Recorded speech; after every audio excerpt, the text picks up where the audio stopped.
여기서 강의하라고 하시네요. 저쪽에서 하고 싶은데 어쨌든 여기 담임 목사님 말씀 순종하도록 하겠습니다. 하나님 말씀은 사도행전 2장 43절부터 47절까지 제가 세 번역 성경으로 읽어드리겠습니다. 모든 사람에게 두려운 마음이 생겼다. 사도들을 통하여 놀라운 일과 표징이 많이 일어났던 것이다. 믿는 사람은 모두 함께 지내며 모든 것을 공동으로 소유하였다. 그들은 재산과 소유물을 팔아서 모든 사람들에게 필요한 대로 나누어주었다. 그리고 날마다 한 마음으로 성전에 열심히 모이고 집집이 돌아가면서 빵을 떼고 순전한 마음으로 기쁘게 음식을 먹고 하나님을 찬양하였다. 그래서 그들은 모든 사람에게서 호감을 샀다. 주님께서는 구원받는 사람을 날마다 더하여 주셨다. 아멘. 여러분 같이 만나게 돼서 반갑습니다. 저는 서울에서 한국에서 목회를 하고 있는 조관식 목사라고 합니다. 아까 우리 송 목사님께서 저는 침례교 목사라고 소개했는데 저는 장로교 목사입니다. 다만 사역을 침례교에서 하겠을 뿐입니다. 근데 제가 오늘 여기에 오게 된 것은 우리 김주은 목사님께서 우리 원천 침례교회가 가지고 있는 그 특별한 모습을 갖고 있는데 어떻게 그런 모습을 가지고 한국교회를 섬기는지에 대한 그 이야기를 듣고 싶다고 이야기가 여기서부터 시작이 됐습니다. 그래서 이 이야기는 교회 성장 이론도 아니고 또 우리 교회를 이런 교회가 있으니 한번 이렇게 해보세요라고 그런 의도를 갖고 이 이야기를 하려고 하는 건 아닙니다.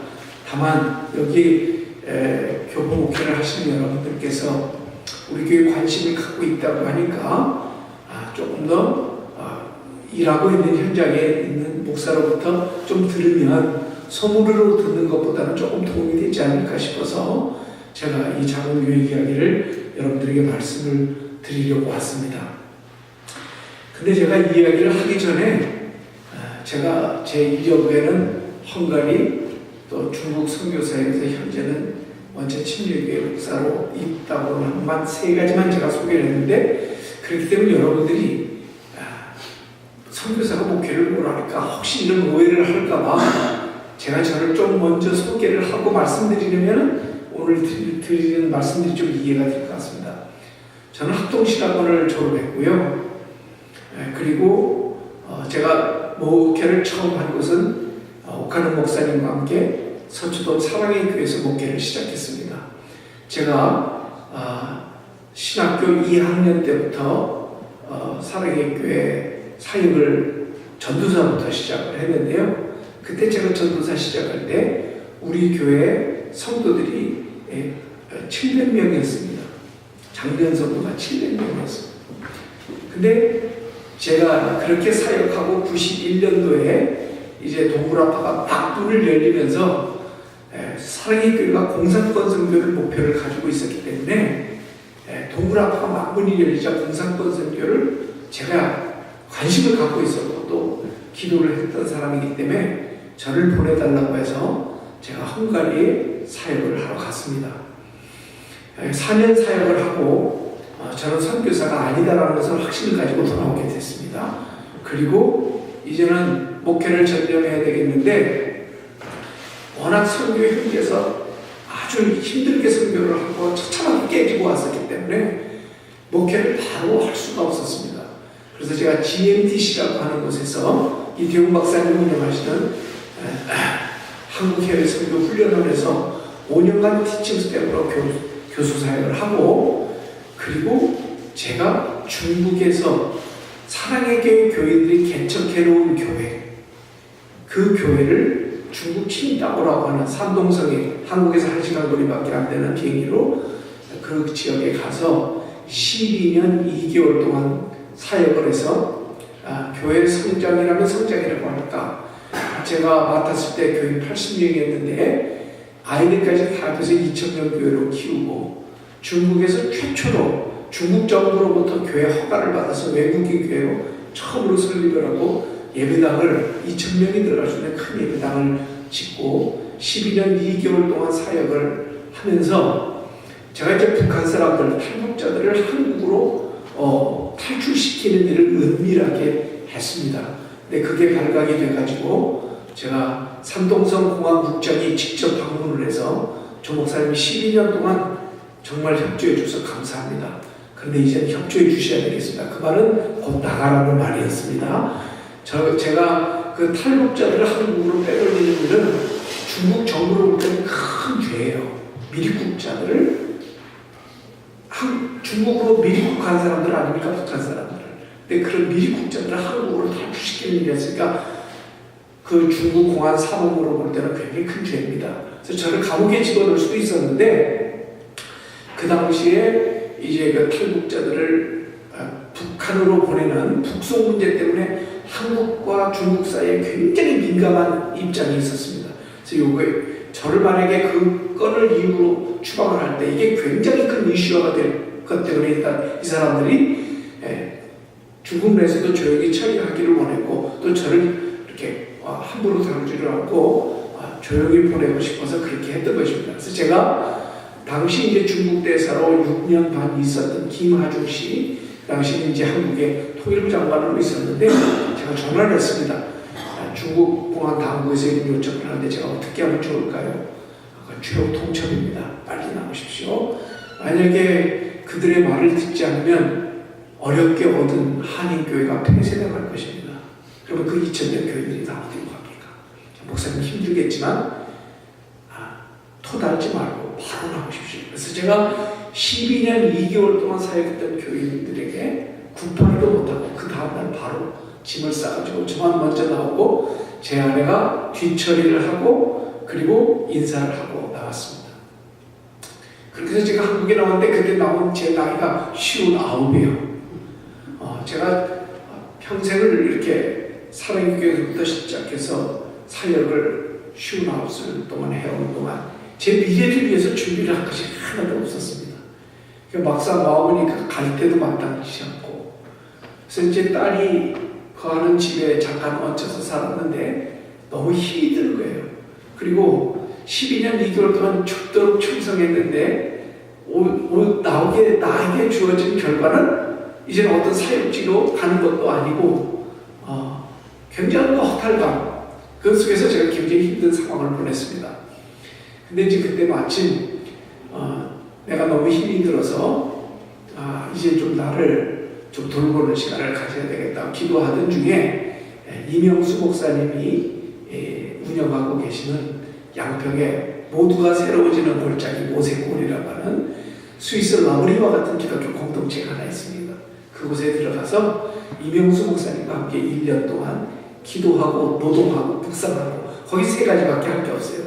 기도하고 노동하고 묵상하고 그 노동 중에 하나가 제가 500평 되는 큰 농토를 관리해서 거기에 살고 있는 20여 명의 사람들을 자급자족하도록 농사짓는 일이었습니다. 1년 동안 그 일을 하면서 제가 농사도 배우고 또 기도도 하고 묵상하면서 독서를 많이 하면서 거기서 제가 회복이 됐습니다. 그런데 제가 그때는 이제 60이 되지 않았습니까? 근데 개척을 하려니 돈도 없고 또 60 나이에 어느 교회 부목사로 가자니 촘촘해질 때도 없을 것 같고 또 제가 어쨌든 경험상으로는 큰 교회 경험을 하고 있고 또 많이 알려진 사람이기 때문에 어디서 부목사로 부르는 것이 쉽지 않았을 것 같습니다. 그래서 나는 앞으로 뭘 해야 되지 이러는데 뜻밖의 수원에 있는 김요셉 목사님으로부터 연락이 왔습니다. 목사님 소식 들었습니다. 왜 거기 숨어 계십니까? 우리 교회 목사님 한 분이 지금 한 10년 가서 플러에서 공부하고 계시는데 주일날 설교만 해주십시오. 그래서 제가 이제 매주일마다 모세골에서 설교만 해주러 원천 침례교회 가서 설교를 했습니다. 근데 그때 저를 검증하고 있었던 모양입니다. 저는 그걸 모르고 6개월 동안을 주일마다 설교만 하고 돌아왔습니다. 네, 6개월 지나고 난 다음에 김요셉 목사님이 목사님 6개월 동안 우리 교회 잘 섬겨 주셔서 고맙습니다. 그런데 우리 교회 여기 지금 교회 하나가 곧 분립할 처지에 있습니다. 분립을 하게 되면 목사님이 한 분 필요한데 목사님이 이 교회를 맡아주실 수 있겠습니까? 그러더라고요. 근데 저는 두 가지를 우려했어요. 첫째는 나는 장로교 목사고 이 교회는 침례교회인데 침례교회에서 일을 하려면 제가 듣는 거로는 재침례를 받아야 된다고 얘기를 들었거든요. 그래서 그럼 제가 여기서 사역하려면 재침례를 받고 침례교 목사로 전환을 해야 됩니까? 그러니까 그건 아니래요. 이미 이 교회 안에는 장로교 목사가 둘 있는데 하나는 총신 출신이고 하나는 고신 출신이 있대요. 그분들도 역시 그냥 같이 사역한대요. 그럼 저는 합신, 침신, 온갖 잡신은 다 모이는 그래서 괜찮다 그래서 오케이 했고, 두 번째는 김유세 목사님이 저보다 손 아래입니다. 우리 김유세 목사님은 61년생이니까 저는 54년생이니까 나이 차이가 많지 않습니까? 근데 김유세 목사님이 설립자고 김유세 목사님이 잘 이끌어 오셨는데 나이 많은 제가 오면은 아무래도 신경이 쓰여질 것 같아요. 그래서 많이 제약이 있을 텐데 그래도 괜찮겠습니까? 그랬더니 형님만 저를 잘 맞춰주시면 괜찮다 그래서 괜찮겠다 싶어서 제가 이 교회 와서 지금 7년째 사역을 하고 있습니다. 그러면서 저는 항상 사역을 할 때 사랑의 교회에서도 그랬고 또青岛에서 사역할 때도 그랬고 이 원천교에서도 그랬고 이 교회가 이렇게 건강한 구조로 성장하는 이유가 뭘까를 항상 생각하면서 하게 됐습니다. 그 이유는 제가 선교사 생활을 헝가리에서도 중국에서도 사실은 선교적 목회를 하고 있었기 때문에 항상 이 교회의 구조, 교회가 어떤 교회가 되어야 되는가에 늘 관심을 가지고 연구하면서 한 사람이었기 때문에 제가 이제 원천교회를 좀 깊이 들여다보면서 이 교회는 이것 때문에 이렇게 건강하고 이렇게 성장을 하는구나 하는 것을 알 수가 있었습니다. 그래서 그런 경험을 배경으로 제가 오늘 이 작은 교회의 이야기를 하려고 합니다. 따라서 저는 선교사에 있으면서 동시에 목사로서 목회 경험을 가지고 특별히 저는 이제 교포교회를 교인교회를 경험한 게 12년 했으니까 여러분에게 혹시 도움이 될지 모르겠습니다. 다만 여러분들에게 이 말씀을 드리면서 제가 요청하고 싶은 것은 이것은 교회 성장 이론도 아니고 한국의 한 수원 지역에서 한 학교를 베이스를 가지고 교회를 시작한 한 교회 이야기로만 들어주시면 좋겠고 혹시 이 이야기 속에 여러분의 목회와 여러분의 교회에 접목을 시킬 수 있을 부분이 있으면 좀 하시고요. 그 다음에 궁금한 거 있으면 제가 많은 이야기를 하는 것보다 질문을 좀 받아서 질의응답을 통해서 여러분들의 궁금증을 조금 해소하는데 좀 시간을 좀 보내보자 합니다. 먼저 우리 원천침례교회는 1995년도에 설립이 됐습니다.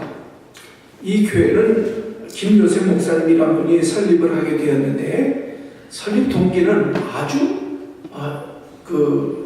일반적으로 개척교회 하는 것처럼 하는 것이 아닙니다.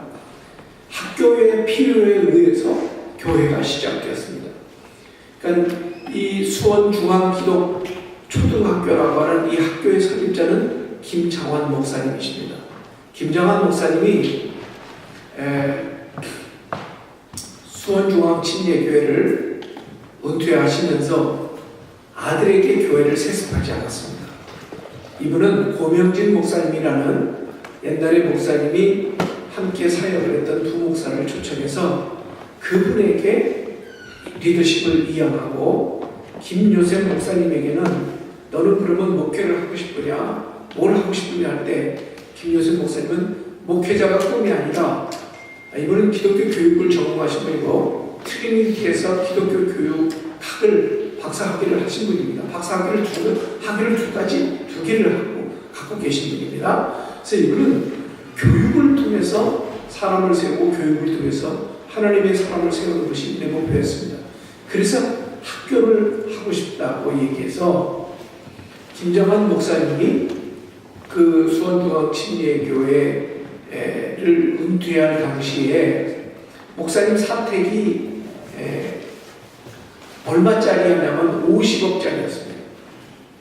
그러니까 교회가 그 사택을 마련해 준 거 아닙니다. 김정환 목사님이 미국에서 공부를 마치고 트리니티 사모님과에 들어오셔서 미국 교회 지원을 받아서 선교사로 들어오셔가지고 집을 샀는데 그때 그 수원 정말 변두리에 산 그 집값이 얼마냐면 미화 500불이었습니다. 그런데 이분이 은퇴할 때 그 500불짜리 집이 50억이 된 겁니다. 그래야 대단한 거죠. 그러니까 그 수원중앙침례교회로부터 무슨 돈을 특별히 받을 이유도 없었고 그 50억을 종잣돈을 해서 수원중앙침례교회들이 목사님이 학교를 설립한다고 하니 우리가 거기에 좀 동참합시다 해서 이 학교에서 또 헌금들을 좀 해주시고 뭐 여러 김 목사님을 아는 지인들이 헌금을 해주셔가지고 이제 수원중앙초등학교가 설립이 돼서 학교를 시작하게 되었습니다. 근데 이제 김 목사님이 아이들을 교육을 시키다 보니까 이제 처음에는 유치원부터 시작했죠. 초등학교 이렇게 아이들을 교육시키다 보니까 교육의 주체는 학교가 돼서도 안 되고 교육의 주체는 교회가 돼서도 안 된다. 결국 교육을 시키는 분이 누구냐면 어떤 부모가 시키느냐에 따라서 애들이 훌륭한 사람이 되고 안 되고 못해. 나는 그걸 확인하게 됩니다. 그래서 내가 우리 아이들만 교육할 게 아니라 부모들이 반듯한 부모로서 세워지도록 돕는 것이 내가 또 해야 될 일 중에 하나구나. 이런 깨달음 속에서 그렇다면 이 부모들을 불러들일 수 있는 방법이 뭘까? 그건 교회를 하는 것이었어요. 그래서 1994년도에 학교가 시작되고 1995년 1년이 지난 다음에 학교 건물 안에서 교회를 시작하게 된 겁니다. 근데 이때도 김 요셉 목사님은 학교가 주된 사역이었고 교회 목회 사역은 사이드 사역이었습니다. 그리고 이미 학교 건물이 있다 보니까 건물을 필요로 하지 않습니까? 주일날 쉬는 건물을 활용해서 예배를 드리면 되는 겁니다. 그래서 새벽기도도 없는 예배.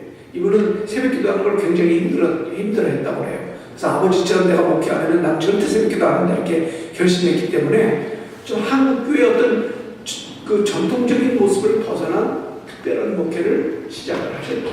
근데 여기에 관심을 가진 교인들이 하나씩 모여들면서 이제 교회가 거의 10년쯤 되었을 때 한 1000명으로 성장을 했습니다.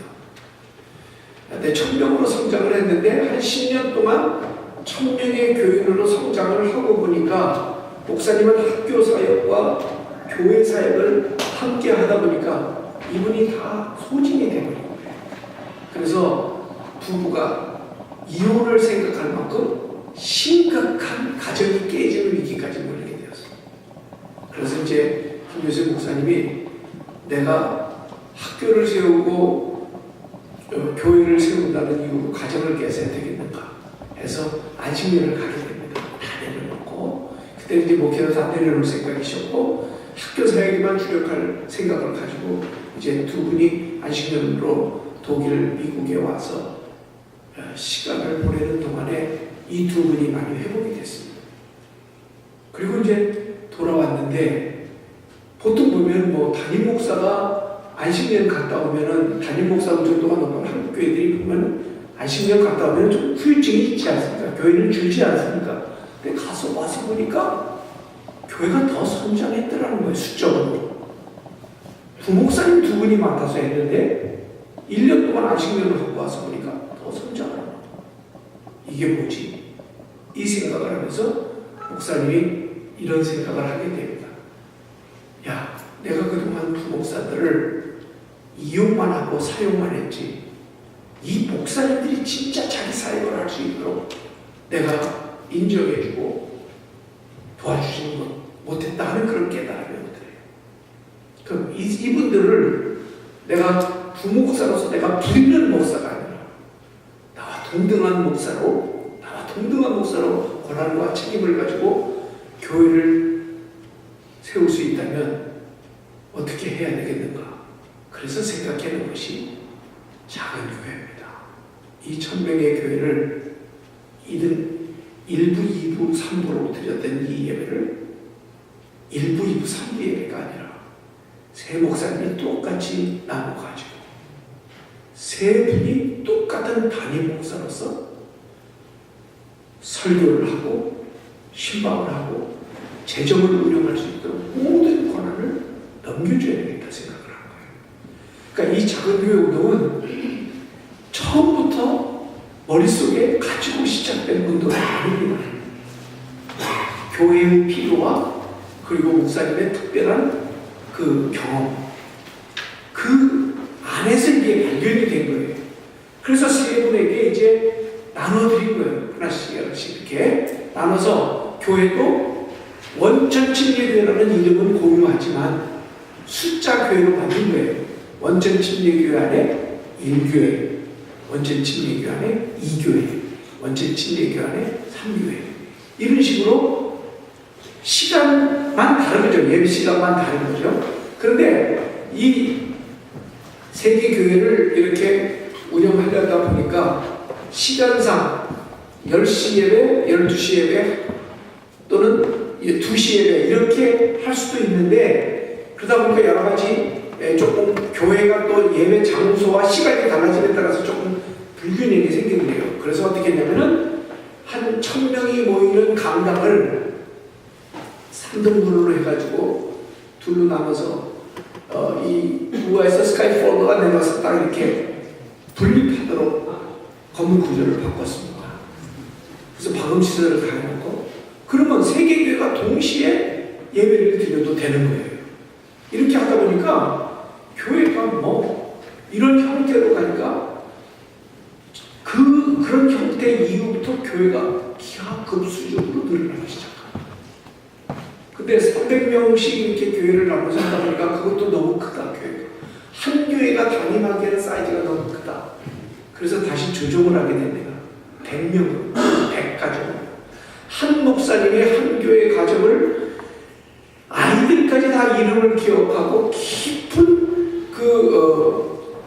교제를 하면서 목양할 수 있는 구조는 100가정 정도면은 가능하다라는 이제 사역적 경험에 의해서 그런 거 산술적 계산이 나옵니다. 그래서 100가정만 되면 교회를 분립을 하는 거예요. 그리고 새로 다른 목사님을 하는 것이고 이렇게 되다 보니까 제가 들어갔을 때 12개였습니다. 제가 들어갈 때 교회가 12개였어요. 제가 김유세 목사님하고 처음 교제할 때는 교회가 4개밖에 없었는데 제가 거기에 이제 담임 목사로 들어갈 때는 12개로 제가 3교회 담임 목사가 된 것입니다. 3교회 담임 목사님은 송성원 목사님이라고 미국으로 오시고 제가 이제 그 교회를 담임하게 됐습니다. 그래서 지금 그렇게 계속하다 보니까 지금은 교회가 몇 개 교회가 됐냐면 18개 교회가 되었습니다. 그리고 김정한 목사님도 계속 사역을 좀 하고 싶어 하시고 또 김정한 목사님을 많이 따르는 교인들이 있습니다.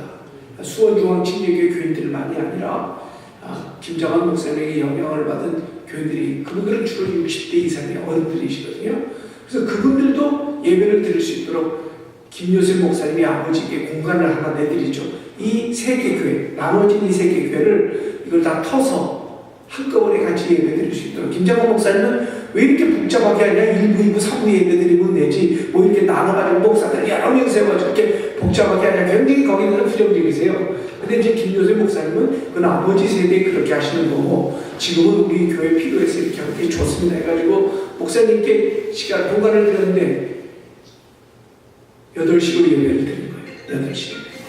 그러니까 그 8시 예배는 지금 안디옥 교회라고 이름도 따로 가지고 있습니다.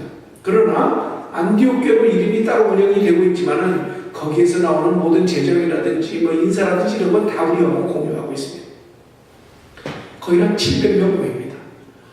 그래서 이제 8시부터 10시까지 예배 드리고 나면 10시에서 12시까지 또 본관에 있는 체육관까지 해서 4개 교회가 예배를 드리고 12시에서 2시까지 또 4개 교회가 예배를 드리고 그 다음에 2시에서 4시까지 또 4개 교회가 예배를 드리고 그래도 부자예요.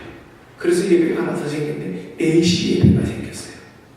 4시에서 6시까지. 그런데 제가 이제 그런 시간대에 따라서 사람들의 이동이 좀 달라질 수 있지 않습니까? 그래서 제가 10시 예배를 우리 교인들이 3교회가 12년간을 10시 예배를 드렸다고 그래요. 그래서 그러면 이 교회는 개척된 교회, 100명에서 분립되는 작은 교회를 10시 자기와 좋은 장소를 주고 우리는 4시 예배로 간다. 저희 교인들이 저항하더라고요. 그게 굉장히 어려워요. 그런 시간을 바꾸는 것도. 그렇지만 제가 한두 달 동안의 설득 작업을 통해서 저희 전 교인들이 다 4시로 갔습니다. 4시로 예배 드려서 내려갈 때는 저희가 몇 가정이 갔냐면 한 140가정이 갔어요. 그래서 지금 3년째 4시 예배를 드리고 있는데 4시 예배는 초신자는 안 옵니다. 그러니까 초신자는 안 와서 수적으로 늘지는 않으니까 좋아요. 저는 어떤 면에서 왜? 이 140가정이 더 결속이 잘 되도록 만드는 거예요. 그래서 처음에 4시 예배가 이게 저녁 예배지 무슨 주일 예배입니까 하는 교인들이 있었어요. 그런 분들은 10시 예배로 가시라고 연락을 드렸어요. 그런데 2가정이 옮겨가시더라고요. 그리고 나머지 가정들 다 남아서 저와 함께 지금까지 신앙생활을 하고 있습니다. 근데 이렇게 하다 보니까 4시 예배 사람들이 시간이 갈수록 조금 불만이 쌓여요. 그래서 이걸 바꿨습니다. 어떻게? 이제 2년마다 한 번씩 모든 교회들이 로테이션 하더라고요. 그렇게 해서 지금은 운영되고 있는데 이제 교회가 18개 되다 보니까 시간, 장소 문제가 참 어려워졌어요. 그 예배당을 또 져야 되는 문제가 생겼습니다. 그리고 저는 4시 예배로 내려가면서 다른 분들 예배당을 좀 쉽게 사용하도록 저와 김유생 목사님이 솔선수범했습니다. 교인들을 데리고 인근 학교, 초등학교를 빌려서 예배를 드리기 시작했어요. 우리는 나가준 거예요. 그러니까 그 빈자리 또 채워지더라고요. 그래서 저희들이 이렇게 할 수 있었던 가장 큰 이유가 3가지인데요. 우리 작은 교회를 움직이는 3가지 철학이 있으니까 이게 가능한 거예요. 첫째는 교회와 가정과 학교가 함께하는 교회여야 된다. 이 3가지 철학을 우리가 공유할 때만 어떤 목사가 오든 어떤 교회가 세워지든 같이 이 공유된 가치 때문에 큰 혼란과 분란이 없이 운영이 될 수 있는 거예요. 그래서 저희들은 이것을 하나에 공유하고 있습니다. 2번째는 순례자 공동체여야 된다. 무슨 말이냐면 교회가 어느 한 지역과 한 시간에 붙박이로 있으면 안 된다. 필요에 의하면 언제든지 옮겨 다닐 수 있는 교회여야 된다. 여러분들은 상상이 안 가죠, 그러면. 근데 이제 우리는 학교라는 캠퍼스가 있기 때문에 이게 가능한 거예요. 그 다음에 3번째로는 무소유해야 된다. 교회는 부동산이나 동산을 일절 소유하지 않는다. 그래서 이 교회가 나오는 헌금을 가지고 예를 들어서 건물을 지으면 이 건물은 교회 소유가 아닙니다. 학교, 재단법에 있는 학교로 이양을 합니다. 우리는 그 학교를 빌렸을 뿐입니다. 이렇게 해서 지금 23년이 흘러서 내려오고 있습니다. 교인들 중에는 불만이 많아요. 헌금은 우리가 냈는데 왜 우리 예배당 우리가 마음대로 못 쓰고 이렇게 학교만 좋아지게 만들고 우리는 이렇게 전전해야 되느냐 이런 불만들을 합니다.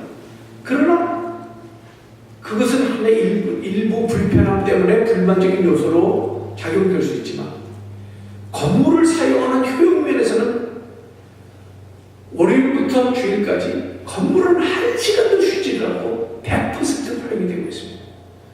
월요일부터 금요일 오전까지는 학교가 전부 건물을 씁니다. 그래서 저희는 수요일 예배가 없습니다.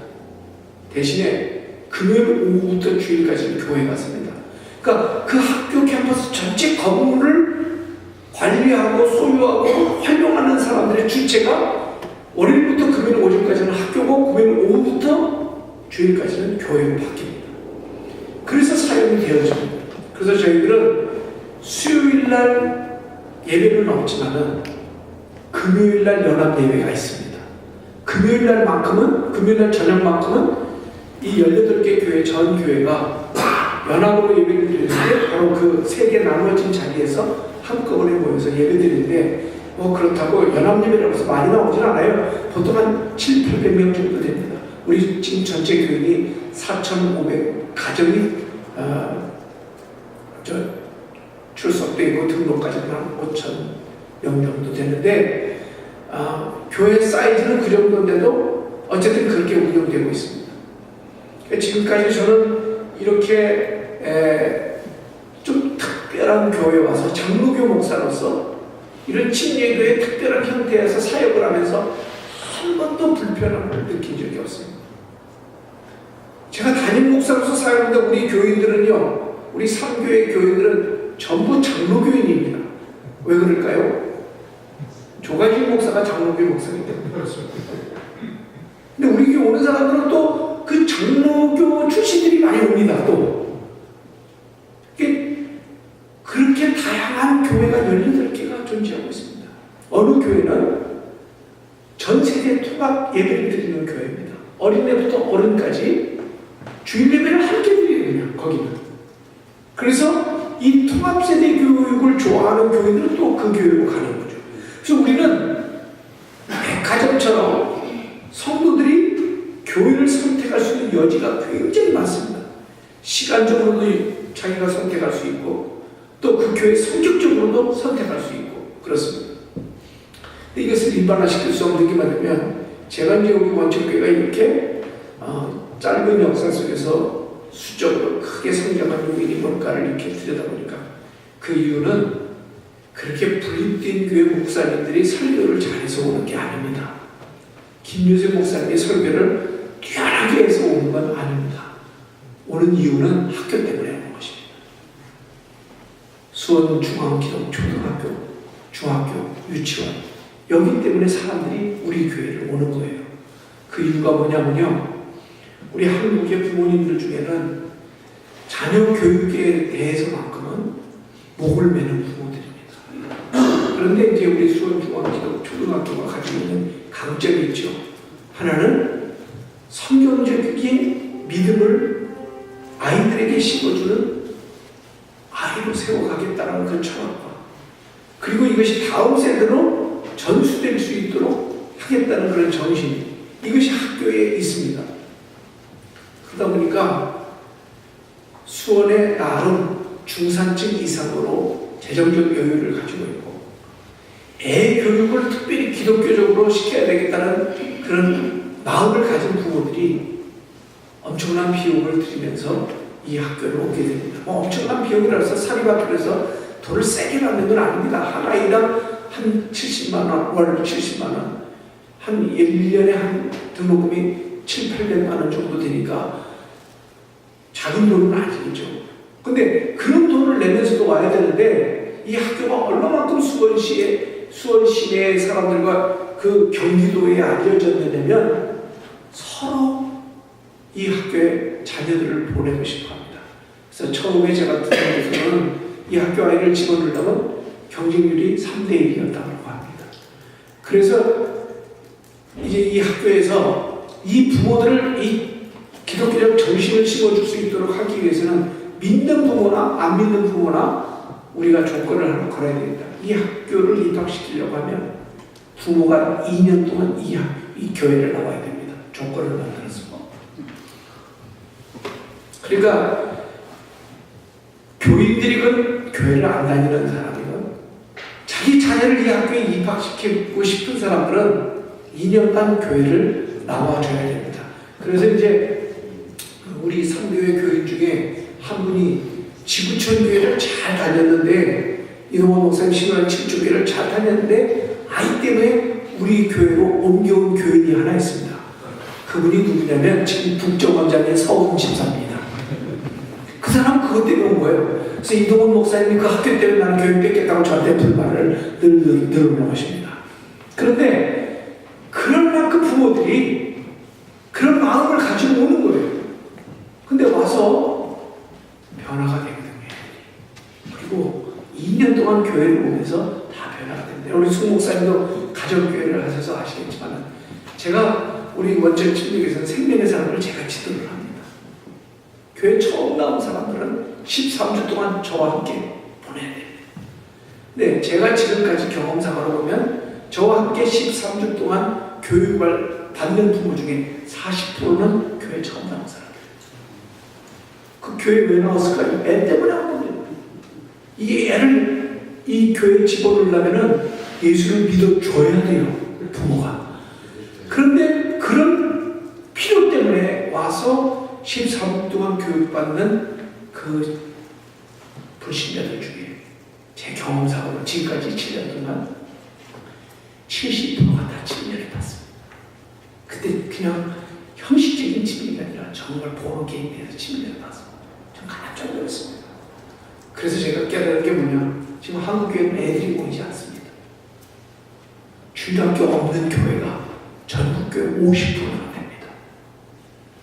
이제는 옛날처럼 아이들이 교회를 찾아오지 않습니다. 이 애들을 교회로 불러올 수 있는 방법은 뭐냐? 저는 이제 단연코 얘기했다. 학원 선교밖에 없다. 좋은 기독교 사립학교들, 좋은 기독교 대안학교들을 세워서 이 세상 부모들로 하여금 저 학교 가면 애가 인성이 달라지고 저 학교 가면 애들이 좋아진다는 그런 꿈을 심어줘요. 그래서 이제 요즘 조금 여기에 대해서 눈을 뜬 중대형 교회들이 기독교 사립학교를 세우고자 하는 운동들이 조금씩 일어나고 있습니다. 그러니까 저희들은 애들이 한 이렇게 저렇게 다 2,000명이 나오니까요. 그거는 제가 볼 때 우리 교회 좋은 프로그램이 있어서가 아니라 학교 때문에. 그래서 교회는 사실 학교에 답을 많이 받습니다. 지난 23년 동안. 그런데 이제는 교회가 교세가 커졌어요. 학교보다. 그러니까 이제는 교세가 조금 커진 이 교회가 학교를 약간 무시하는 목소리가 나오기 시작하고 있습니다. 이제 우리도 우리 건물을 짓자. 학교 건물을 빌렸으니까 너무 불편하고 힘들다 뭐 이런 얘기가 나옵니다. 그런데 이제 그걸 계속 조율해 가면서 저희들이 끝까지 만약에 그럴 생각을 가지려면 우리가 이 캠퍼스에서 벗어나야 된다. 그러려면 캠퍼스를 벗어나서 한 지역교회를 따로 세우려면 뭘까? 이 캠퍼스 내에서 교회를 운영하는 동안에는 우리가 그 정신, 이 무소유 정신을 우리가 위배해서 안 된다고 지금 계속 이렇게 가고 있습니다. 그래서 저는 어떻게 이렇게 19교회가 목사님으로 숫자로 보면 14명인데 그리고 장로교 목사도 섞여 있고 다 저마다 나이나 경험으로 다 다른데도 어떻게 이렇게 한 방향으로 계속 갈 수 있을까? 그것을 움직이는 것은 몇 가지 이유가 있습니다. 공유된 가치가 있기 때문에 그렇습니다. 제가 아까 잠깐 오면서도 어제 저는 예배를 우리 신학원어 침례교회와 또 그레이스 장로교회가 연합되어 있는 두 연합된 교회에 가서 예배를 제가 드렸습니다. 장소의 필요에 의해서, 재정의 필요에 의해서, 아이고 고맙습니다. 김준호 목사님 역시 내 마음을 좀 알아주세요.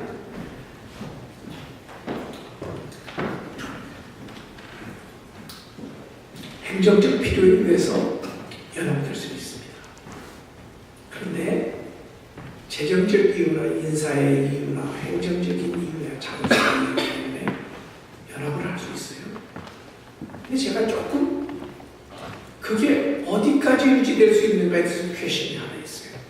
그래서 오늘 박 목사님한테 제가 넌지시 제안을 했습니다. 두 교회가 이 교회들이 갖고 있는 핵심적 가치, 공유된 가치가 뭡니까? 이렇게 물어봤거든요. 그 부분에 대해서는 지금 이렇게 진행 중이라고 말씀을 하십니다. 우리 교회가 갖고 있는 핵심적 가치는요, 세 가지입니다. 세 가지. 첫째, 이렇게 작은 교회로 나눠져서 목사님들끼리 연합할 수 있는 것은 첫째, 숨을 곳이 없는 교회를 만들자. 교인으로 하여금 숨을 곳을 제공하면 안 된다. 교회는 소위 말하면 익명의 크리스천을 만들지 말자는 것입니다. 여러분, 대형교회가 나쁜 거 아닙니다. 저는 대형교회만 경험을 했습니다. 사랑의 교회가 제 목회 처음 했던 교회고 충현교회가 제 목교회입니다. 중년교에서 저는 신앙생활을 했던 사람입니다. 그리고 제가 중국에서 칭다오에서 사역을 했을 때 아이들까지 2,000명 교회면 중대형 교회에 들어갑니다. 저는 그곳에서 사역을 하면서 그렇게 사역을 하면서 제가 늘 목마름이 하나 있었습니다. 그게 뭐냐면 이렇게 왜 큰 교회에 모이는 사람들은 어느 부분에 들어가서는 왜 교회 깊이 들어오지 않고 적당한 거리를 유지하려고 할까? 그건 교회 사이즈 때문에 그렇습니다. 교회가 대형화되면 성도들은 숨을 곳이 많습니다. 1부, 2부, 3부 예배 어느 곳에서 한 번만 예배 드리면 됩니다. 봉사나 헌신하지 않아도 그 교회 적을 가지고 그리스도인으로 살아가는데 전혀 부담이 없습니다. 따라서 이런 익명성 크리스천들을 알만한 방법은 뭐냐면은 작은 사이즈로 자기 삶을 적절하게 노출을 할 수 있는 구조를 만들어줘야만 합니다. 그래서 우리가 100가정 이상을 하지 않는 이유가 여기에 있고 그 100가정 안에서도 우리는 처음에 딱 들어오면은 포도원에 소속이 돼야 됩니다. 우리는 다락방이라고도 하고 목장이라고도 하고 소그룹을 구역예배라고도 다양하게 표현할 수 있겠죠. 우리는 포도원이라고 말합니다. 처음에 들어올 때 포도원에 들어가는 것을 권합니다. 그건 의무입니다. 그래서 5가정이 포도원 지기, 목자 또는 순장 이 사람의 영적 지도력 안에서 같이 신앙생활을 하도록 합니다. 그러니까 저희는 들어온 지 얼마 안 돼서도 금방 교회들이 본딩이 되고 소속감을 갖게 되고 그리고 교회 안에 자기 나름대로의 봉사의 일들을 하나씩 찾아갑니다. 저는 이 익명의 크리스찬들을 만드는 이 교회 구조, 대형 교회는 참 없습니다. 제가 이제 이 대형, 중대형 교회도 경험하고 대형 교회도 경험하면서 제게 늘 힘들어했던 부분이 제가 교인들의 인사를 받을 때 제가 그 교회를 모른다는 것입니다. 제가 예를 들어서 청도에서 목회를 할 때 비행기를 타면 많은 분들이 인사를 하세요. 그럼 제가 이제 거기 종교 지도자니까 유명해져서 안 믿는 사람도 제가 아는 사람들이 인사를 하기도 하고 교인들이 다른 교회 교인들이 인사를 하기도 하고 우리 교회 교인들이 인사를 하게 해요. 그럼 제가 인사를 받고 멋쩍어서 그냥 인사받기 멋쩍어서 물어봐야 돼요. 혹시 청도하는 교회 교인이세요? 아, 그 목사님 모르셨어요? 이러면 정말 제가 당황스럽습니다. 그래서 제가 청도에서 이것을 과감하게 깨기 위해서 한 일이 뭐냐면 교회를 분립해야 되겠답니다. 그래서 저는 300명 교인 때부터 칭다오에서 교회를 분립하기 시작했습니다.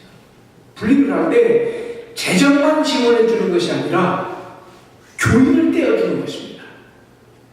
그래서 가만 보니까 30가정만 같이 개척 멤버로 붙여주기만 하면 1년 안에 다 자립할 수 있다는 건 확신을 제가 가지고 이제 내가 어느 지역을 분립해야 되겠다고 생각을 하면 그쪽에 담당 목사님을, 교구 담당 목사님을 정해놓고 저는 그쪽 지역에는 신방도 하고 어떤 애경 사역을 하지 않습니다. 이 목사님이 직접 그걸 더 관리하고 이 목사님과 교인들이 점을 붙이도록 만들어줘야 됩니다. 그 작을 2년만 합니다. 그럼 대부분이 이 교인들이 그 목사님과 점을 붙입니다. 그래서 하나씩 개척을 하기 시작했는데 4개를 분립을 개척을 했어요. 지금은 쫓겨서 나왔지만 이 4개 교회 가운데 한 교회는 본교회보다 지금 더 커져서 이 4개 교회를 잘 도와주는 교회를 선정하고 있습니다. 아, 그랬는데도 여러분, 제가 이렇게 분립을 했으면 저 우리 교회를 작아져야 되잖아요. 근데도 2,000명이 돼요. 그리고 제가 이제 최영기 목사님 가정교회 세미나를 참여하러 휴스턴까지 갔습니다. 저는 오카르 목사님을 통해서 제자훈련 이론과 제자훈련 정신과 평신도를 어떻게 세우는지를 저는 교육을 잘 받은 사람입니다. 그리고 그거를 제가 주도적으로 세미나를 했던 사람입니다. 근데 우리 여기 박 목사님이 살아있게 주신이 있으니까 이 말을 하는데 내가 조금 부담은 되지만 돌아가셨으니까 내가 부담 없이 얘기하겠습니다. 근데 그렇게 제자원을 하면서 교회를 성장하는데도 제게 늘 목마름이 있어요. 뭔가 부족해요. 뭔가. 그 중에 하나가 뭐냐면은 제자훈련의 하이라이트는 재생산 구조를 만드는 거예요. 우리 옥 목사님은 돌아가셨으니까 좀 욕 좀 먹으세요. 큰 교회를 키웠지만 재생산 구조를 안 만들었어요. 그 똑같은 교회를 그냥 세미나를 통해서 모델로 보여주시기만 했지 본인이 분립 개척을 하는 경험이 한 번도 없었어요. 그게 저는 너무 아쉬웠어요. 그게 제가 목사님과 함께 할 때 여러 번 지적했던 얘기 중에 하나예요. 그 다음에 또 하나는 새신자가 안 온다는 거예요. 무슨 말이냐면 내가 말하는 새신자는 불신자를 말하는 거예요. 다락방에는 어떤 사람들이 주로 모입니까? 성경 공부 좋아하는 사람들이 모여요. 지적 욕구가 강한 사람들이 모여요. 그런데 그 소그룹은 가방끈 긴 사람들이 가서는 편한 길이지만 공부하기 싫어하는 사람들, 그 사람들은 그 자리가 어려운 자리예요. 그리고 그 조그마한 소그룹은 교회 오기 전 단계로서 불신자들이 좀 와서 편안하게 앉을 수 있는 자리예요. 그러니까 그건 주로 교제 중심으로 이루어져야 되고 서로 또닥거려주고 격려해주고 기도해주고 그리고 뭔가 이 사람들은 이 사회 속에서 뭔가 이 결속력을 가지고 살고 있다는 느낌을 주는 곳이어야 돼요. 우리 소그룹이 다 그래야 돼요. 근데 공부하는 그룹이에요. 사람이 꽤 다락방의 약점이 뭐냐면 공부하는 그룹이 비중이 크다는 거예요. 그래서 거기에는 기존 신자는 와도 불신자는 많아요. 그런데 제가 휴스턴에 가보니까 최영기 목사님 교회는 주일날 출석하는 기존 크리스천들보다 목장에 모이는 모임 그룹이 훨씬 더 커요. 그리고 그 안에는 그 다음 크리스천으로 대기되어 있는 수많은 그분들은 VIP라고 하더라고요. 예비된 크리스천들. 그런 사람들이 많이 있는 것을 보면서 이게 뭐지? 그래서 제가 이 소그룹 형태를 청도 한인교회에서 과감하게 가정교회로 전환했습니다. 그리고 저는 기존 신자들이 등록을 안 받고 불신자들을 대상으로 목회하는 교회로 전환을 했습니다. 제가 목말라 했던 그 부분을 찾은 것입니다. 그래서요, 그렇게 하니까 목장이 우리가 제일 많을 때 76개였습니다. 76개 목장을 통해서 불신자들이 하나씩 돌아오기 시작하는데요. 제가 1년에 70명씩 세례를 주는 영광을 누리다 왔습니다. 두 가지예요. 교회는 재생산 구조와 불신자가 들어올 수 있는 작은 공동체를 만들어주는 것이 굉장히 중요합니다. 제가 이 교회 분립의 정신도 이것 때문에 실현을 한 것이고 과감하게 제가 재정원을 내려놓고 그 가정교회를 전환하면서 제가 사랑의 교회를 배신했다는 소리도 들었습니다. 근데 저는 배신했다고 생각하지 않고 어떻게 목사님께 설명해요. 목사님, 제가 사랑의 교회 재정원의 정신을 포기할 게 아니라 제자훈련에 부족한 2%를 보완을 했습니다. 그 부분에 대해서 관심을 가져주시기로 했어요. 그렇습니다, 여러분.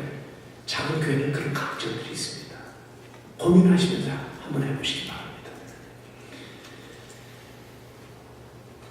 두 번째는 대형 교회는 특징이 뭐냐면요. 사람은 많은데 봉사자들을 가만히 보면 피라미드 구조가 있어요.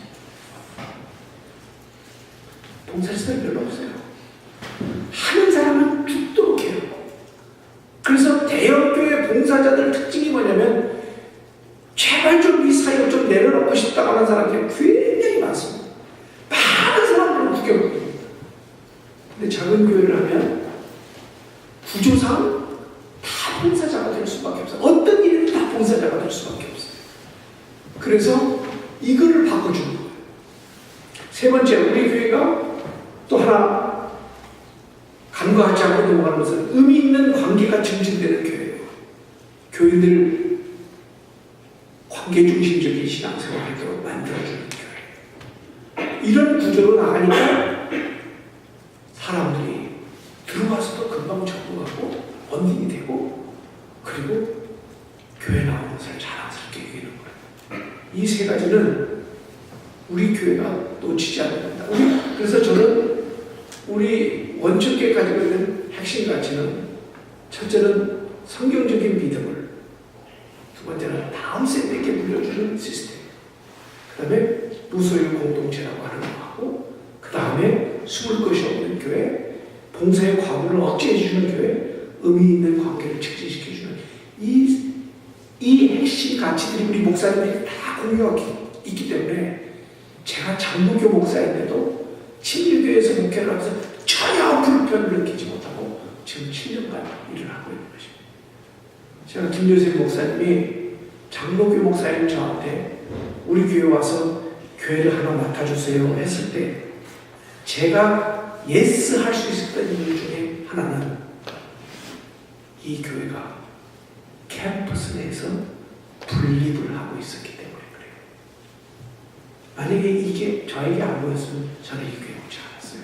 저는 개척을 하든지 뭘 하든지 다 했을 겁니다. 여러분, 이제 교회가 교회를 개척하는 시대는, 아니 개인이 교회를 개척하는 시대는 지났어요. 왜?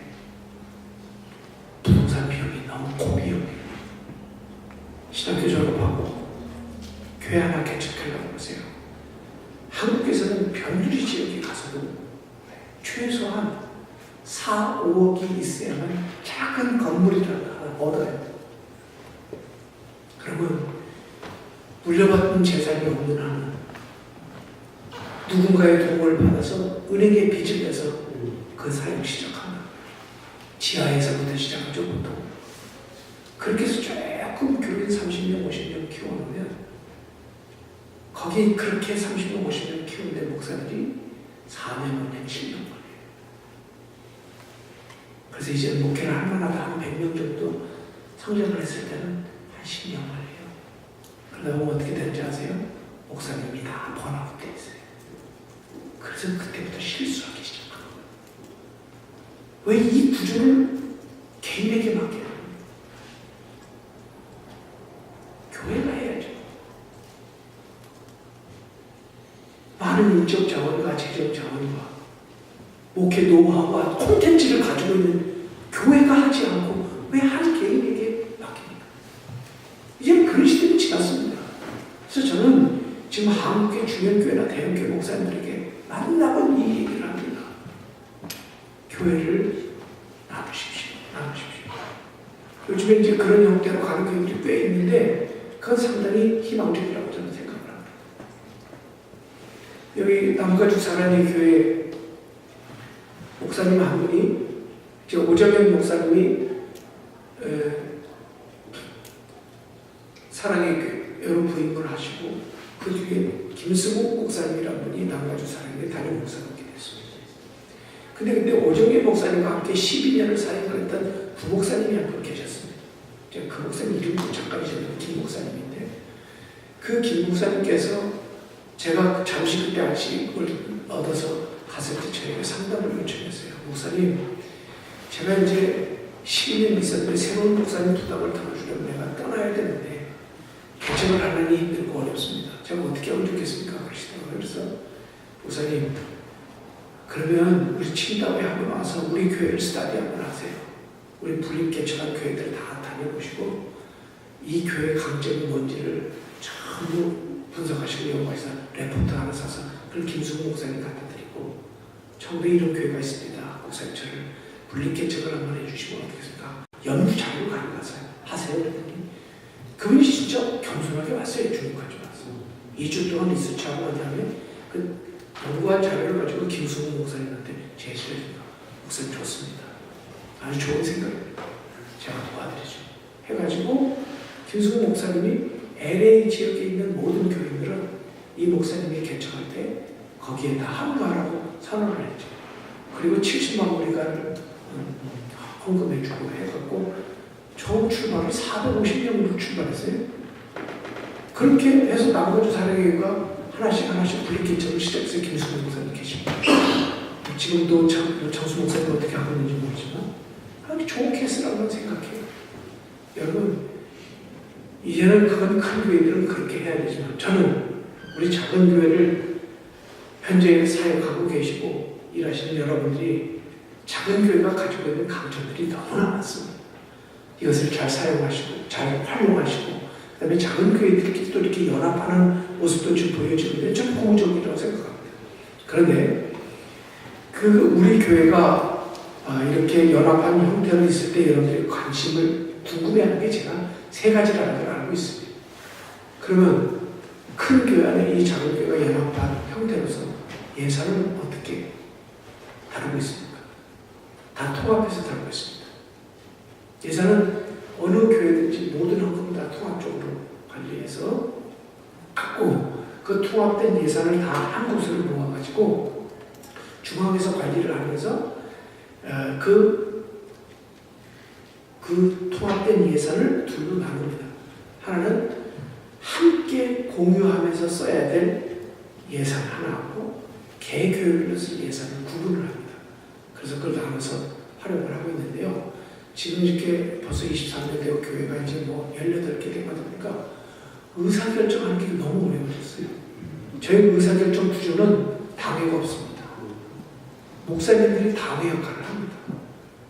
이 18교회 담임 목사님들이 당회원들입니다.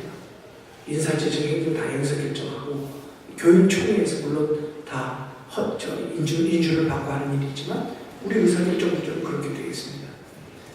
그래서 하는데 지금 18개 되다 보니까 많아졌어요. 그래서 점점 요즘엔 어려움을 겪고 있습니다. 그래서 이걸 좀 더 변화를 지금 시도하고 있습니다. 어떻게 변화를 하냐면 이 원천 침례에 가장 교회가 활성화되고 좋은 구조였을 때가 몇 개 교회를 가보니까 4개, 5개였을 때예요.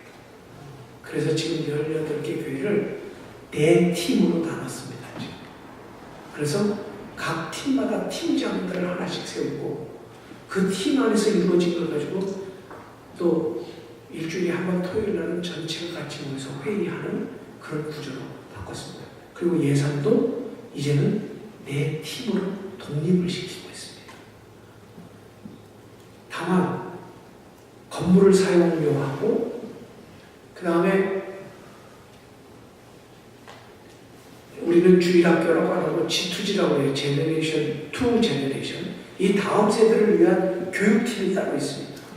거기에 대한 인사비용 들어가는 인건비하고 그 다음에 사무실 또 운영을 해야 되지 않습니까? 사무간사님들 봉급을 줘야 되는데 18개 교회에 다 사무간사를 쓰면 그 돈이 얼마나 많이 나갑니까? 그러니까 한 팀당 한 간사씩을 세워서 4개 교회가 한 간사를 해서 그렇게 운영을 하고 있습니다. 그 다음에 우리 인사는 담임 목사 청빙은 첫째는 교회가 청빙위원들이 있어서 청빙위원들이 청빙을 하지만 거기만 예스해가지고는 안 됩니다. 우리 현재 있는 13명 목사님들이 함께 한 사람이라도 반대를 하면 우리는 또 다른 목사 영입을 못합니다. 그렇게 하고 있습니다. 그리고 행정은 이제는 거의 다 지금 독립적으로 운영되고 있습니다. 그래서 이렇게 큰 교회 안에 이 캠퍼스가 있기 때문에 학교라는 캠퍼스가 있기 때문에 작은 교회라는 형태로 유지되고 있습니다. 제가 여기까지만 하고 궁금한 건 질문으로 받는 것이 좀 좋을 것 같습니다. 감사합니다.